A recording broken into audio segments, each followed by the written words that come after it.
ายดี FC ทุกคนมื้อนี้เราก็สิมาพา FC เก็บบักถั่วเนาะถั่วที่เราปลูกไว้นี่เนาะเริ่มเป็นหมากทุกคนเริ่มเป็นหลายแล้วก็เราก็สิเก็บไว้ตำนี่เนาะเก็บได้หลายแล้วนี่ทุกคน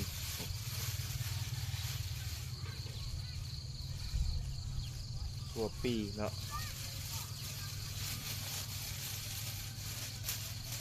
2-3 เหงาสิเป็นหลายโอ้ยเก็บกินจนบ่ทันแล้วทุกคนเลยอันนี้ก็สิเก็บไปให้FC ที่เพิ่นขอมาเนาะเป็นสิไปเกี่ยวข้าวเนาะมื้อนี้เฮาก็สิเก็บบักถั่วเลยเป็นตำกินตอนเที่ยงมื้อนี้แล้วก็ปิ้งกบปิ้งเขียดเนาะปิ้งกับปิ้งปลาแซ่บเนาะถั่วยำ FC ทุกคนเฮาก็สิเก็บเลย FC เป็นบักกุละลายปุ๊บสูงFC เก็บกันเลย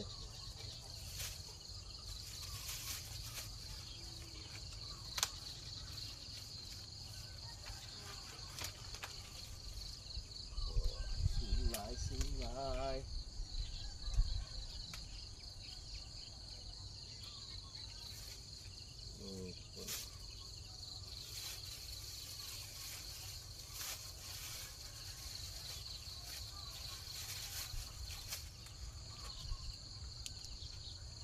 ตัวนี้เราจะเอาไปต้มกัน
เ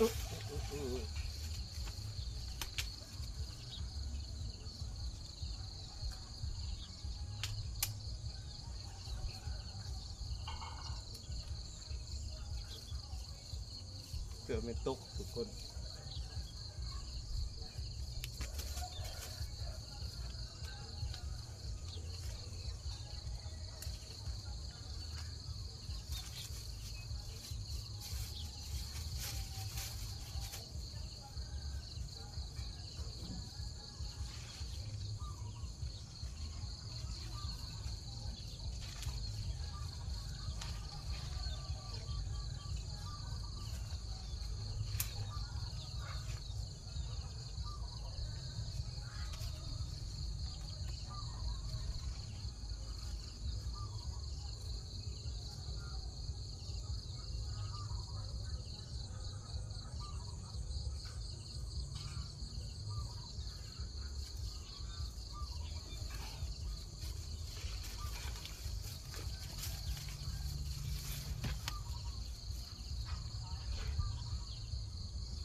คือเอาไว้กินได้หลายวิธีเนาะหมากแก่ๆเป็นเฮาก็จะไปต้มกินในมันเนาะหรือว่าเก็บตากแห้งไว้เฮ็ดหวานเป็นหยังก็ได้เนาะทุกคนเนาะทั่วเนาะหรือว่าเฮาสิไปประกอบใส่ข้าวต้มก็ได้เนาะบางทีมันสิข้าวต้มเนาะในยามข้าวใหม่มันก็สิแกะในมันนี่ไปแซ่แล้วก็มาห่อใส่กับข้าวต้มเด้อทุกคนเด้อกินแซ่บคือกันได้หลายวิธีเนาะหมักอ่อนเฮาก็สิไปต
นี่ FC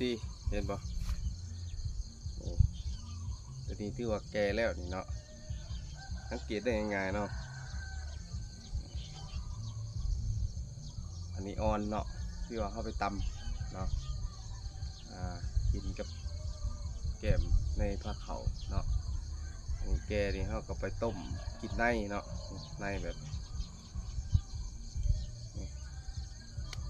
เขาก็ไปต้มกินในนี่เลยเนาะตัวมันแก่เนาะ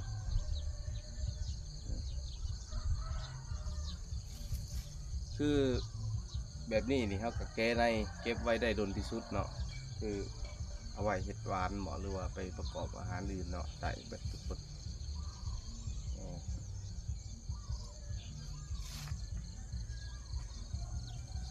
เอาอะไรกับผัก FC กดไลค์กดแชร์นี่เด้อ